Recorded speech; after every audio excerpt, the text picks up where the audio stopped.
Eu vou falar então sobre o livro do Richard Simonetti. Já muitos anos atrás eu fiz essa palestra aqui no Caritas e é bem interessante. O Richard Simonetti foi um trabalhador espírita durante décadas na cidade de Bauru, no interior de São Paulo.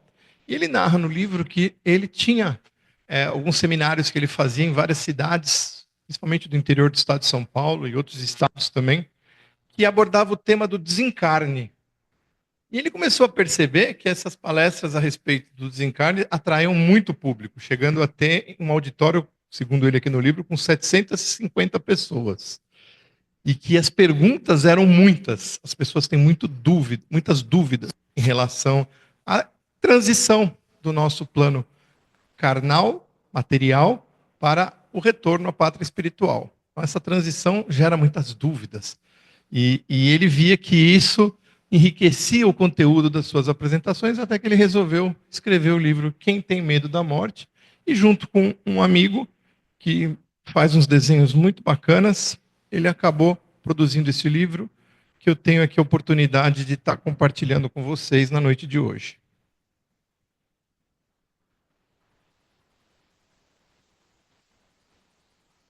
Aqui tem uma abertura que fala o seguinte: nada perece e nada morre, a não ser o revestimento, a forma, o invólucro carnal, em que o espírito encarcerado se debate, luta, sofre, aperfeiçoa-se. Morre a forma, essa carcaça, mas rebrilha a alma, esse gnomo de luz. E o que é essa existência do corpo? Um sopro perante a existência da alma. A eternidade? Mortos andamos nós, os vivos, mortos na vida, para ressurgir vivos na morte. Texto do Alberto Veiga, que faz a gente refletir um pouco, né, vamos dizer assim, a pequenez dessa nossa curta jornada encarnatória frente à eternidade, frente aos desígnios do Pai Maior para a nossa alma imortal, que teve princípio, mas não tem fim, e que foi criada de forma a passo, crescer, evoluir e expandir os seus horizontes.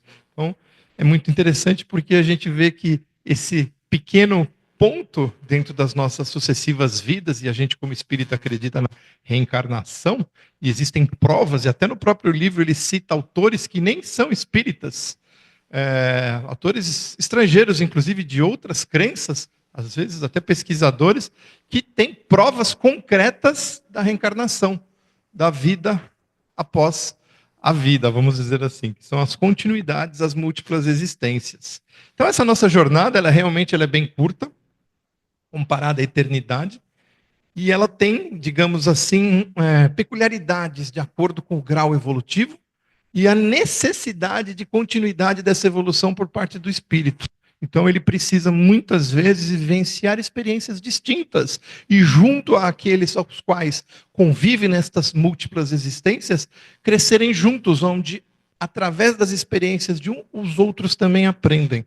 E isso é muito legal, porque mostra o quão sábio e bondoso é o nosso Criador, né? Que nos proporciona a oportunidade de mostrar que não existe injustiça dentro de uma vida, dentro de uma encarnação, que às vezes é curta, às vezes é longa, às vezes é venturosa, às vezes é cheio de embates, de lutas e sofrimento, mas tudo tem um porquê.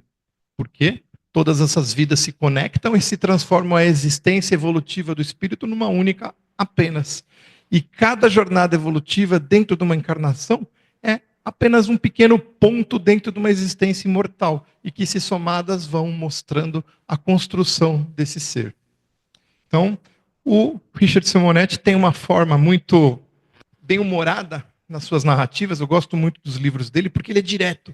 Ele tem até um certo humor ácido, em que ele faz alguns comentários do tipo: toma tenência, meu filho, presta atenção no que você está fazendo. Muitas vezes você está iludido em crenças que mais te criam fantasias e te atrasam o marchar, o evoluir, o avançar, do que propriamente, né, estão ali te ajudando necessariamente como você precisaria ser ajudado. Então ele dá aquela chacoalhada, aquele puxão de orelha, e nessas ilustrações do livro fica muito bacana. Então, no primeiro capítulo ele fala do bico de luz. O bico de luz é mais ou menos assim, uma história de um viajante que caminha por uma estrada escura à noite já, e sem movimento nenhum de pessoas, de carros, e assim com pouca iluminação. E ele ouve um barulho no mato do lado da estrada e ele se assusta. E ele se assusta e percebe que aquele barulho o acompanha, como se tivesse alguém o perseguindo. Ele se assusta, acelera o passo até que ele chega num poste de luz, um bico de luz que ilumina o que acontece ali no mato. E o que está ali no mato era apenas um burrinho, um burrico, que ficava numa fazenda e que seguia os viajantes, curioso para ver quem era. E aí ele dá risada com a ternura do burrico olhando para ele. E aí o Richard Simonetti compara que é o medo que nós temos da morte, como algo sombrio, algo desconhecido, algo que pode ser realmente tenebroso e difícil de ser enfrentado. E que quando nos deparamos frente a ela, a morte é como o viajante olhando o burrinho, dando risada, falar, era só isso? Eu que sofri tanto, e isso é verdade, no livro ele narra, que sofremos mais durante a nossa existência corporal do que durante o momento do desencarne. Aquele momento é uma libertação.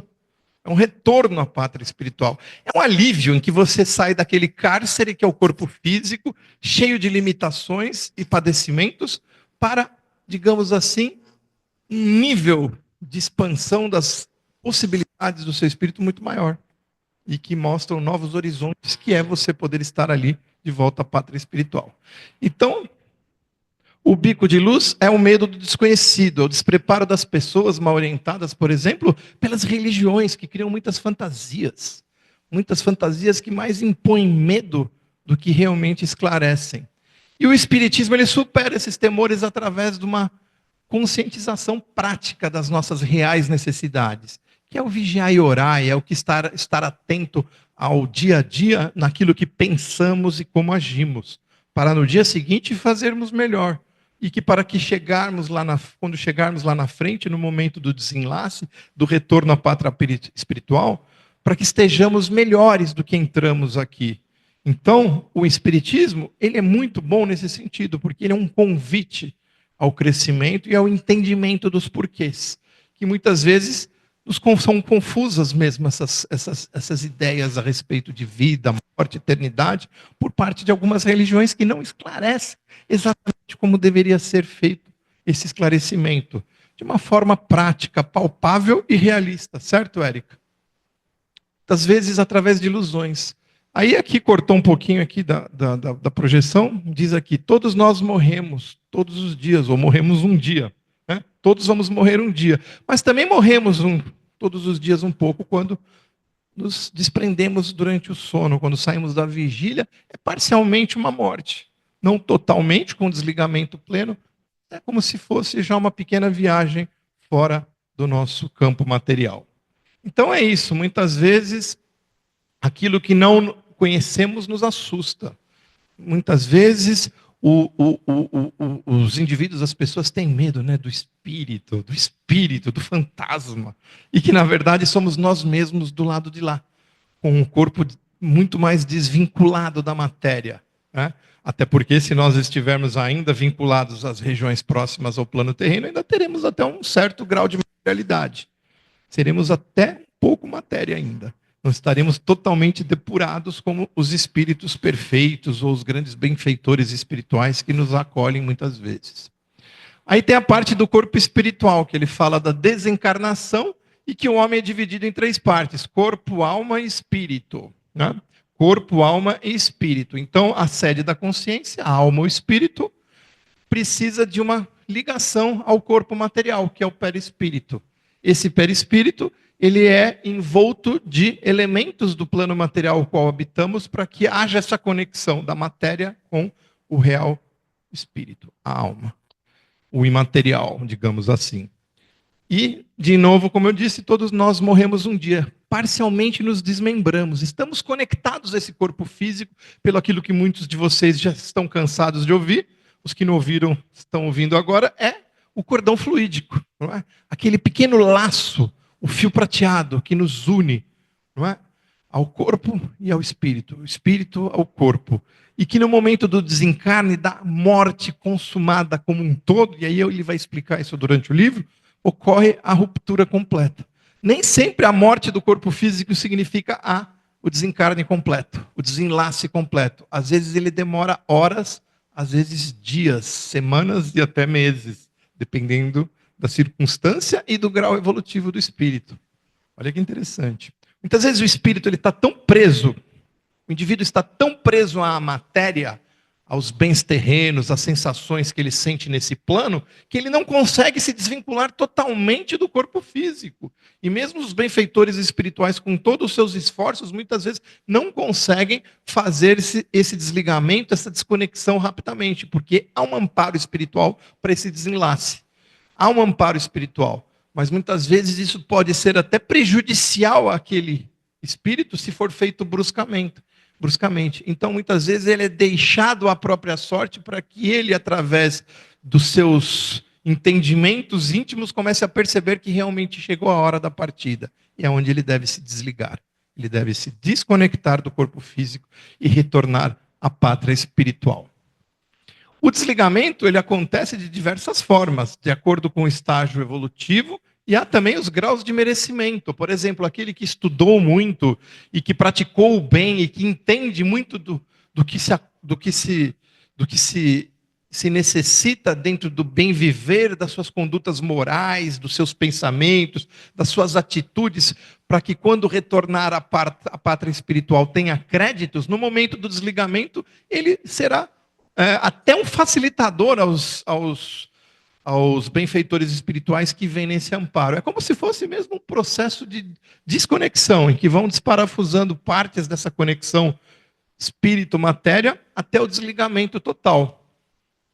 Segundo Richard Simonetti, aqui no livro, ele diz que o desligamento se processa das extremidades para o centro. Então, aquela sensação já em que o indivíduo já está partindo para outro plano, de que as extremidades, mãos, pés começam a se tornar frios, já é um processo de desligamento que está sendo processado. E esse desligamento depende, como eu disse de vocês, de muitos fatores. Por exemplo, uma morte mais lenta, em que o indivíduo, devido à velhice ou alguma enfermidade, fica por tempos acamado, ele tem muito mais possibilidade de ter um desligamento mais tranquilo do que aquele que morreu bruscamente num acidente, apesar de parecer o contrário, né? A gente fala, nossa, teve um infarto fulminante? Que maravilha!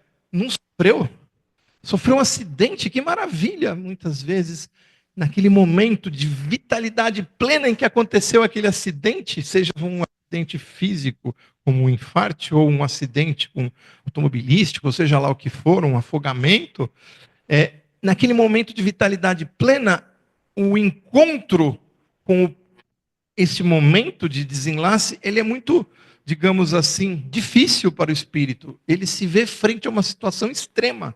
E muitas vezes ele não consegue se desligar totalmente, de imediato. Enquanto que enfermo, ele vai conscientizando e até pedindo, não é, muitas vezes, para ser desligado mesmo. Eu quero morrer, eu quero ir, eu quero partir. Acho que chegou a minha. Ele já começa a ver até lá os benfeitores, começa a ver familiares que já se foram no passado, conversar com eles, porque ele já está para lá e para cá. E isso muitas vezes é um facilitador.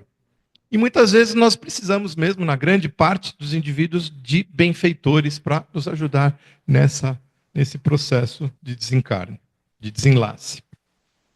Vocês viram o filme, vamos lembrar um filme antigo, Ghost. Ghost, quando ele toma o tiro, o que é que acontece? Ele está em plena vitalidade, ele sai correndo atrás do criminoso, achando que ele ainda está encarnado. E quando ele volta e vê o corpo dele ali deitado, com a namorada chorando e tudo mais, ele não se dá conta daquilo. Realmente é mais ou menos o que acontece. É realmente isso. O espírito fica aturdido, ele não entende, mas peraí, como é que é isso? O que aconteceu? Eu estou vivo, eu me sinto vivo, parece que eu estou aqui pleno. Mas aí ele vê o corpo dele ali. Vocês imaginam a confusão que pode acontecer, não é? Você imagina a confusão, né? De repente, você fala, e agora? Como é que vai desligar esse indivíduo de repente? Não vai desligar ele de repente. Muito provavelmente, ainda mais se ele tiver um grande apego pela matéria, se ele estiver extremamente desequilibrado naquele momento, ele muito provavelmente vai acompanhar o velório dele, ele vai acompanhar o enterro dele e uma série de outras coisas, né, Érica?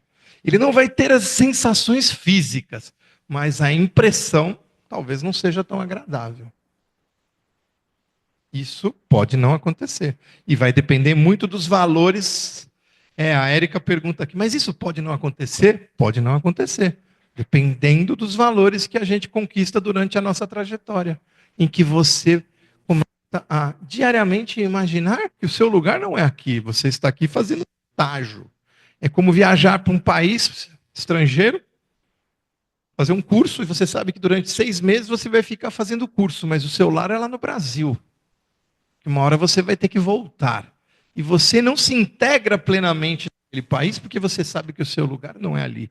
Ali você está fazendo um estágio, está fazendo um aprendizado, você está se aprimorando e vai voltar melhor. Que é o pensamento que nós devemos ter quando em jornada aqui. Voltarmos para a pátria espiritual melhores do que entramos, Marcos. Essa é a ideia, né? Às vezes é difícil. Às vezes a gente se depara aí com problemas que nos mostram que a gente ainda não está preparado para muita coisa.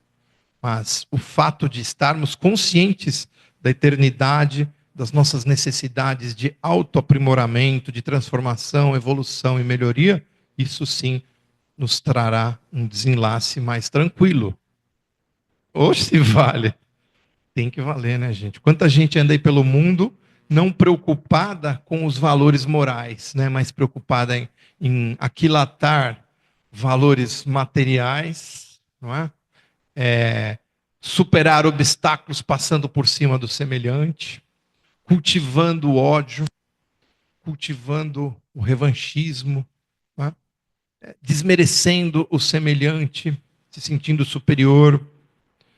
E muitas vezes não parando mesmo para pensar que muitas vezes todos esses comportamentos viciam o nosso próprio pensamento no sentido de contaminar diariamente a nossa máquina física, nos induzindo aos infartos fulminantes, nos induzindo a uma série de doenças orgânicas que lá na frente vão nos cobrar o preço de todos esses pensamentos desajustados e essas atitudes inadequadas. Então, em relação ao desligamento, olha lá, ele mostrou a imagem ali, que interessante, de um benfeitor espiritual lá desparafusando lá as conexões, né, desconectando os tubos. E o desligamento é uma operação irreversível. Porém, ela não é totalmente compreendida pela ciência atual, ciência da matéria. Ainda não há um entendimento de como se procede toda essa integração do corpo espiritual, do perispírito, de toda essa conexão com a matéria. Não há nenhum entendimento pleno, e o desligamento muito menos. Mas a moral ainda é um dos fatores muito relevantes nesse sentido para esse retorno quando chegar a nossa hora. Aí ele mostra lá o indivíduo fazendo ali como se tivesse um balanço, fechando ali, se preparando para o imposto de renda, né? Viu o que fez no último ano, quanto gastou, quanto tem que pagar. Ah, beleza. E aí está lá, nesse capítulo ele fala sobre o balanço existencial, que é a projeção mental da atual existência, das experiências de quase morte. E aí que ele cita diversos pesquisadores, tivemos até no curso Conhecendo o Espiritismo, algumas semanas atrás, eu tive a oportunidade de ministrar as aulas sobre reencarnação, em que eu falo muito dos trabalhos, por exemplo, do Ian Stevenson, um grande pesquisador norte-americano, que nenhuma ligação tinha com o espiritismo, nem encarnacionista era, mas que tem centenas de relatos de experiência de quase morte publicados, de pessoas que narram, sofri um acidente de carro, e eu senti a vinda de dois indivíduos que me pareciam seres de luz e que me disseram, ainda não chegou a sua hora, você precisa voltar. E quando olhei, eu estava num hospital sendo ressuscitado, onde eu ainda ouvia os médicos dizendo que eu tinha partido. E que já não tinha sinais vitais, mas que por um milagre fui ressuscitado. Então, vejam bem, e aí ele explica isso. A morte do corpo físico não necessariamente implica o desligamento completo. Se houver tempo de que não ocorra a morte cerebral, com as funções vitais ainda bombeando sangue e gerando ainda condições de manutenção da vida cerebral, a ressuscitação pode ocorrer a qualquer momento. E aquilo que parecia inevitável, como uma parada cardíaca, com cessão completa dos batimentos, pode de repente, do nada, voltar a ter o batimento e a pessoa acordar, ressuscitar, né? E muitas vezes isso é porque não chegou a hora mesmo. Existem os recursos médicos, sim, para isso. Mas se chegasse a hora do indivíduo, nem o melhor dos recursos médicos conseguiria trazê-lo de volta. E muitas vezes é isso. É aquele momento que, inclusive, traz o indivíduo à vida novamente com novos valores, porque aquele momento faz com que ele tenha, muitas vezes, esse balanço existencial. Esse balanço existencial é como se fosse, né, um recurso psíquico que está impregnado dentro da nossa sede de consciência, da nossa alma, como queiram, e que pode ser ativado a qualquer momento. E todas as pessoas que passaram por experiência de quase morte, e aí esse cientista e outras pesquisas você pode buscar isso, as pessoas relatam esse balanço, que são memórias rápidas que você tem do seu passado, principalmente coisas erradas que você fez. Alguns momentos também com a família, coisas rápidas vão vindo, coisas que você errou, e como flashes, e muitas pessoas contam isso. Outros relatos são aquele da luz, né? Uma luz, do calor, uma luz sedutora que chama, não é? E a pessoa, por algum motivo, volta. E muitas vezes esse balanço existencial são provas concretas, porque existem centenas, talvez milhares e milhares de relatos nesse sentido. E aí você tem pesquisas a respeito. Então, muitas vezes, essas experiências de quase morte também são motivadas para evolução, são causadas para evolução, em que o espírito começa a perceber que ele tem que mudar de atitude, ele tem que mudar a sua postura, ele tem que mudar aquilo que ele pensa para que ele construa algo melhor, porque muitas vezes ele está impregnado e saturado de maus pensamentos, de negativismo. Outra coisa que eu esqueci de falar, derrotismo. Às vezes a gente mesmo se sabota, né? Às vezes a gente mesmo fala, isso não é para mim. Será? Para mim nada dá certo. Para mim nada dá certo. Não vamos pensar isso, não é? Nunca, né, Érica? Nunca, nunca, nunca pensar isso, porque tudo é possível. Basta acreditar. Basta acreditar, basta ter fé. Se você pesquisar aí pela internet, você vai ver quantas curas milagrosas de pessoas desenganadas, quantas pessoas que não tinham nada e de repente surgiu uma oportunidade de trabalho e transformaram suas vidas, quantas pessoas que pareciam fracassadas se transformaram, ou que ajudaram outras que precisavam, que também e tudo se transformou. Então, nunca diga nunca. Nunca diga isso não é para mim, nunca diga eu não sou capaz. Vamos mudar a nossa vibração, nosso pensamento e nossa atitude. Neste capítulo, ele fala sobre dificuldades do retorno, que é a anestesia da morte, aturdimento pós-morte, e ao espírito ele diz: saber não significa fazer. Existe o que se chama anestesia da morte, que é aquela primeira impressão quando o espírito se depara de um plano espiritual e fala: peraí, onde que eu estou? E ele fica aturdido. E é aí onde muitas vezes os espíritos se encontram nas regiões umbralinas, que é aquele plano vinculado aqui ao plano material, em que ainda encontram-se os espíritos em fase de transição ou de alucinação, ou por algum tipo de resgate, em que temporariamente eles ficam ali presos a ilusões, ao seu apego à matéria, a situações, por exemplo, marcantes do seu momento do desencarne, muitas vezes os suicidas, não é? Em que ele fica só pensando naquilo e sendo alucinado naquilo, e aquilo vira um loop e ele não sai daquilo. Ele não sai das faixas espirituais próximas à Terra, conhecida como umbral. Umbral. E esse aturdimento após morte também é decorrente muitas vezes das mortes violentas mesmo, que é aquele tempo em que ele precisa se readequar. Então, ao espírito, ele diz que não é necessário você apenas saber, não é importante você apenas saber, mas fazer. É a prática do bem, é a conduta cristã. É você pensar melhor, refletir melhor antes de qualquer atitude. E sempre pensar também no seu semelhante, que aquilo que você projeta no seu semelhante volta para você, que é a lei da ação e reação. E às vezes, o que você planta aqui traz uma colheita proveitosa, que é as pessoas que te amam acompanharem você nessa transição, é orarem por você, sejam eles os que já partiram antes, que venham ao seu socorro, ou sejam aqueles que estão aqui e que sentirão a sua falta. Mas o importante é que a gente tenha o entendimento que a gente não deve, digamos assim, chorar pelos mortos, entre aspas, aqueles que desencarnam, no no sentido do apego, e sim do amor, de que ele tenha uma transição tranquila, que ele encontre seus novos caminhos, que ele seja acolhido na pátria espiritual e que novos horizontes iluminados se descortinem à sua frente para que ele siga crescendo, mesmo partindo às vezes com alguns problemas deixados aqui. E é normal, né? Acho que todo mundo deixa uns probleminhas, não adianta. Algumas coisinhas a gente varre para debaixo do tapete, mas o tapete do lado de lá é transparente.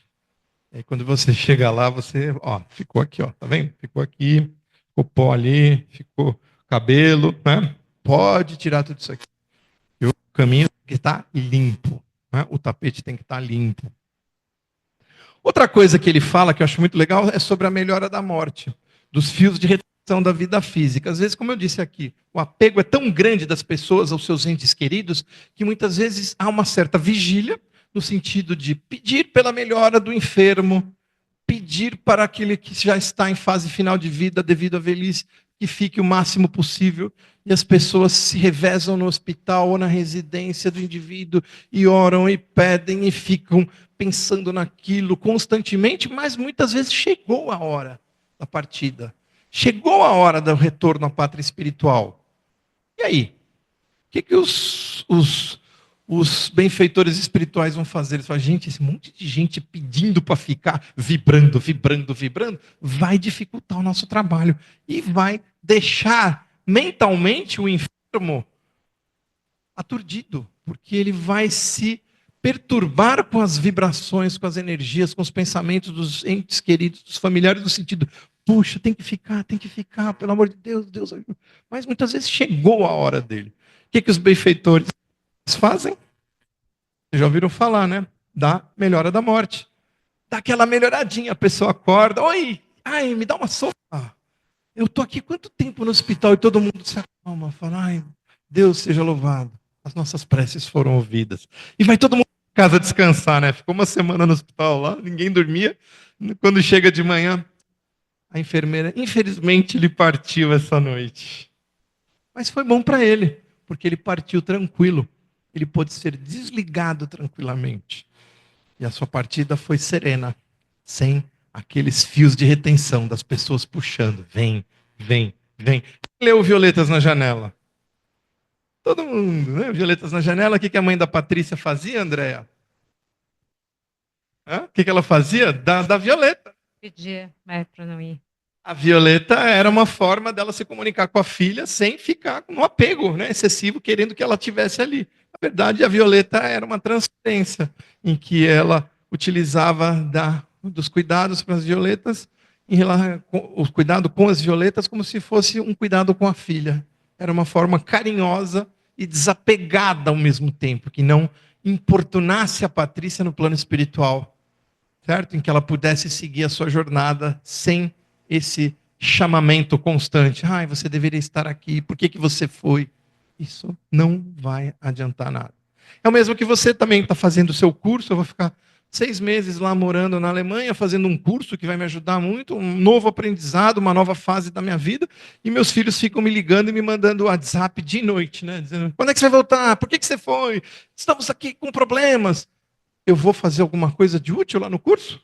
Eu vou aprender alguma coisa? Eu vou ficar perturbado, porque eu vou estar sendo importunado constante. Ah, mas então significa que a gente não pode amar os entes queridos? Pode.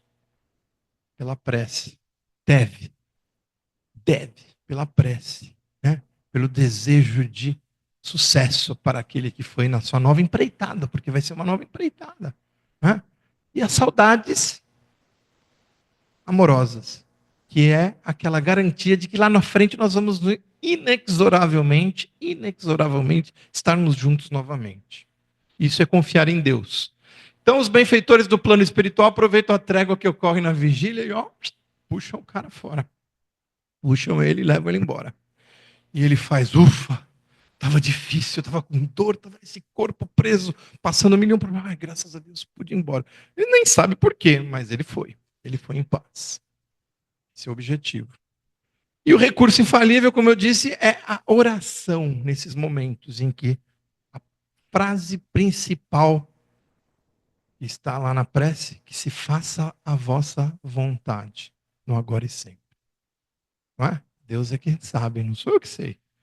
Nós podemos orar pedindo a Deus que Ele faça o melhor por aquele indivíduo. Podemos interceder pedindo para que, se ele tiver méritos e seja do interesse dele e daqueles que estão vinculados a ele, que ele fique mais um tempo, que isso aconteça em nome de Deus, com autorização e permissão de Deus. Isto é o que nós devemos pedir, nada mais.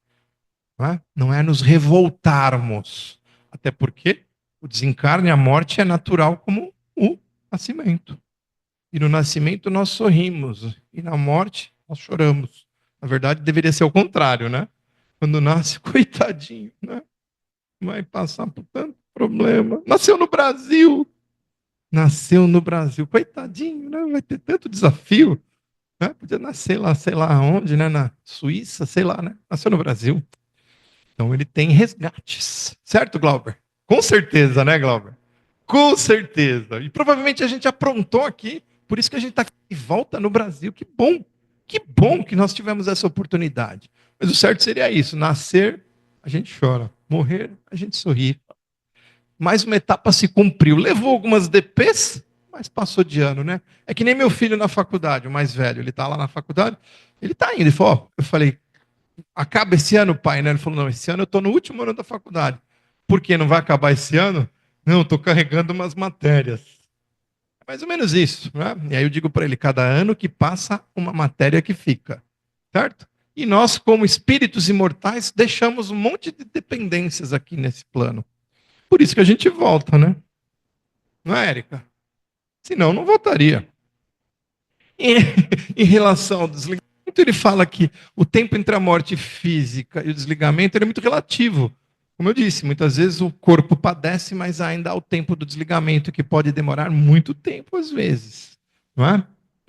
Aí o que a gente fala de morte maravilhosa, que é a morte instantânea, não é maravilhosa. E a morte horrível é o quê? É um tratamento de beleza para o espírito. Ele fala bem isso no livro. A morte mais demorada, através de uma enfermidade, é tratamento de beleza do espírito. Que interessante. Por quê? Porque o espírito, o indivíduo vai se interiorizando, vai refletindo, vai se preparando, vai ajustando os seus pensamentos. E quando chega a hora, ele está muito melhor. Enquanto que uma morte rápida, trágica, violenta, não dá tempo dele refletir e se preparar. E às vezes ela pode ser até extemporânea, ela pode ser fora da hora. Pode acontecer, pode acontecer. Pelo meu livre-arbítrio, eu posso sair fazendo uma loucura aí e ocasionar um acidente que vai levar alguém que não era para ir agora. Pode acontecer. Isso também pode acontecer. São problemas da matéria. Infelizmente, existe isso também. Né? Pois vai ter todo o reajuste aí. Né? Partindo de quem cometeu o ato impensado, que vai ter uma fase bem longa de reajuste. Eu já vou parar. Essa palestra ela tem mais ou menos 1h30. Eu vou fazer a primeira parte hoje. Daqui a algumas semanas eu faço a continuação. Vou dar mais 5 minutinhos, daí a gente encerra. Tragédias, olha lá. Balanços e resgates de vidas pretéritas. Aquilo que parece uma tragédia, às vezes é também um bálsamo, ó, bálsamo do meu sobrenome, para o espírito. Um bálsamo, porque suaviza aqueles sofrimentos que o espírito carrega de remorso do mal praticado, da violência cometida em outras vidas, e que ele, de uma forma muitas vezes, tudo bem, aparentemente trágica, caminhou para uma libertação. Sim, sim. Tem até um relato do Chico Xavier, muito interessante, uma psicografia de um circo que pegou fogo nos anos 60, 1961, alguma coisa em Niterói. E nessa psicografia, nessa comunicação que ele recebeu, naquele circo pegou fogo e morreram muitas famílias, mulheres, crianças mesmo. E foi uma tragédia. Mas do ponto de vista espiritual, foi uma libertação. Segundo a comunicação espiritual que o Chico recebeu, aquelas pessoas foram responsáveis durante o Império Romano de retirarem cristãos das suas casas e os levarem para as arenas para serem queimados vivos. E eles, durante muito tempo, tiveram que passar por resgates, e aquele foi o encontro final daquelas entidades, num determinado momento, para a sua libertação final, para o seu resgate final. Não que só aquilo libertou-os, mas outras experiências que vinham vindo desde aquela época. Ali foi onde eles passaram de ano ali, já. Essa aqui vocês já resolveram. Agora não apronta mais, né? Não apronta mais. Por quê? Para não ter que passar por isso. E, claro, nós vamos cruzar os braços e dizer a Deus quis? Não. Nós vamos nos comover. Nós vamos orar por eles. Nós vamos pedir para que eles sejam confortados e principalmente as suas famílias, que muitas vezes, talvez, uma ou outra pessoa das famílias não tinha nada a ver com a história. Mas que para elas também serviu de experiência de aprendizado, experiência evolutiva. E Deus deu essa oportunidade para que elas refletissem e entendessem os muitos porquês que nós temos aqui e que nos parecem inexplicáveis, não é? E que a reencarnação e todas as explicações que o Espiritismo nos traz esclarece de uma forma muito bacana, muito clara. Aqui ele fala sobre o suicídio, da fuga comprometedora, dos padecimentos dos suicidas que ficam muitas vezes vagando pelo umbral em alucinações, em looping, pensando naquilo que fizeram e sentindo as dores daquele momento trágico, e que vai trazer muitas vezes implicações em novas vidas, em novas encarnações. Sim, o indivíduo que bebeu, por exemplo, soda cáustica para se matar, provavelmente numa próxima vida ele vai ter uma gastrite, problemas digestivos, úlcera, alguma coisa, porque aquilo marcou o seu perispírito, que foi que é na verdade o seu conector à matéria. Então ele ficou ali comprometido. E até na fase de preparação para retornar ao plano material, o espírito ainda sofreu ali na preparação e vai voltar com algumas deficiências. Se ele se matou com um tiro na cabeça, talvez ele tenha problemas neurológicos. Aí você fala, poxa, que interessante. Então, muitas vezes, alguém que vem com um problema neurológico grave, ele está, na verdade, resgatando. Não é um castigo. É algo que ele fez e é uma consequência. Deus não está castigando. Ele feriu o seu perispírito.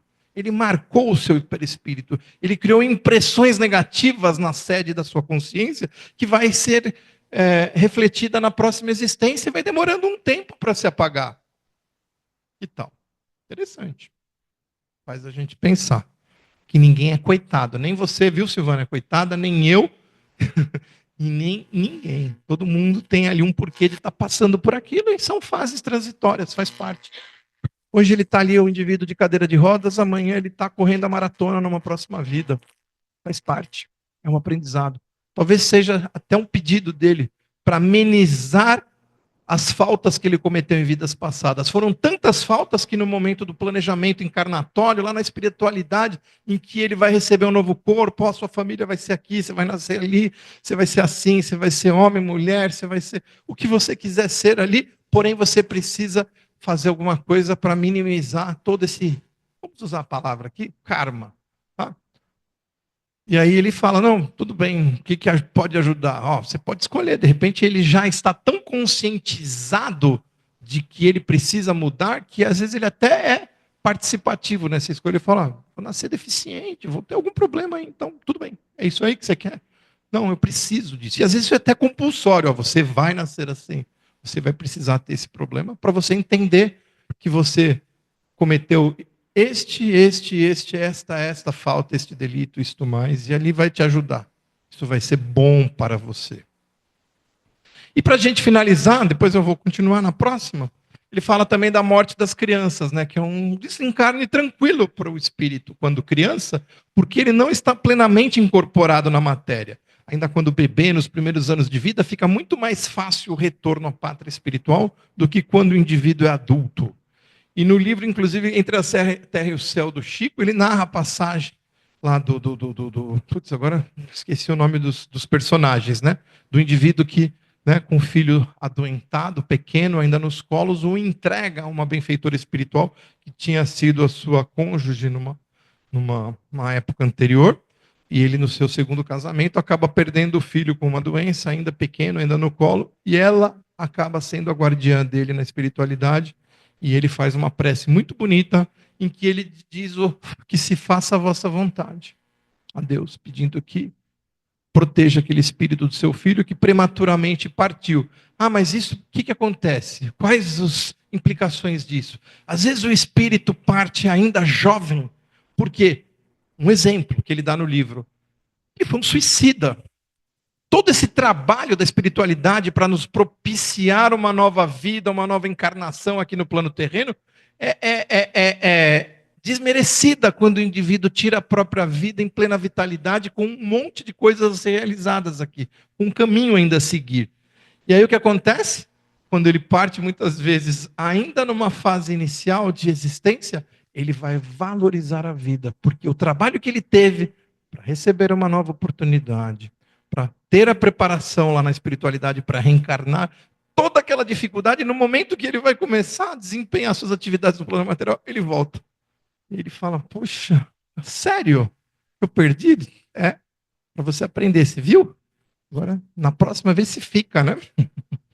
Mas brincadeiras à parte, é mais ou menos isso. E muitas vezes as crianças partem também como exemplo aos familiares, que muitas vezes estão desvinculados da espiritualidade, das suas necessidades evolutivas, da religiosidade. E às vezes a partida de uma criança, que é, vamos dizer assim, a maior,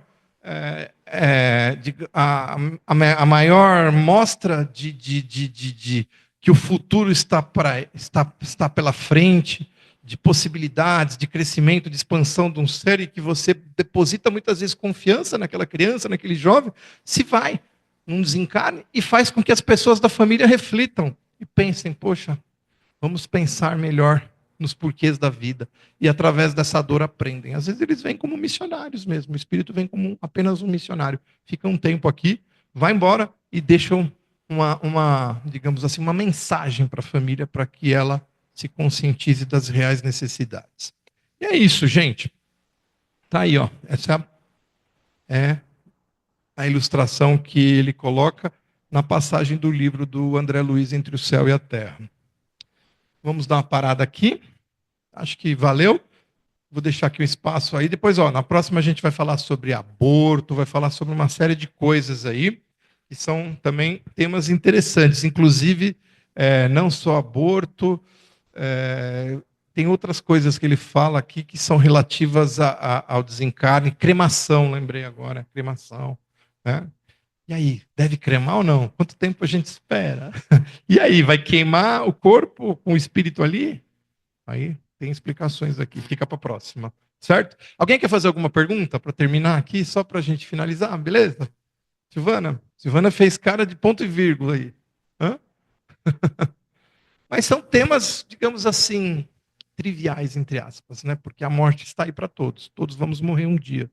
Mas a gente não sabe, né? O que vai acontecer? Ah, então, pera lá, eu vou ser desligado. Ah, eu vou perder a vitalidade, mas assim, muitas vezes meu espírito ainda fica preso. E o que vai influenciar ele estar mais ou menos preso? É como eu trabalho a minha jornada aqui. O quanto eu me espiritualizo, o quanto eu desenvolvo os valores morais, o quanto eu penso que lá na frente eu vou ser cobrado por isso, e a minha própria consciência vai me cobrar. Então, se eu não fizer a mudança agora, eu vou ter problemas lá na frente. Poxa, eu quero partir numa boa, né? A morte trágica é ruim, você de repente, pum, morreu. Eu às vezes pensava isso, né? Quero morrer dormindo, né? Daí tem um negócio e morre. Talvez não seja bom, como diz aqui no livro. Ai, mas ficar doente muito tempo, né? Vamos fazer assim, vamos fazer um acordo, vamos fazer tudo bonitinho. Uns 15 dias no hospital e pumba, né? Uns 15 dias para se preparar, né? Uns 15 dias lá, meio atordoado, e vamos embora. Essa tá boa, né? Nem o céu, nem a terra, nem tanto lá, nem tanto cá. Brincadeiras à parte, aqui a mensagem dele, que a gente reflita a respeito desse tema de suma importância, que é o retorno à pátria maior.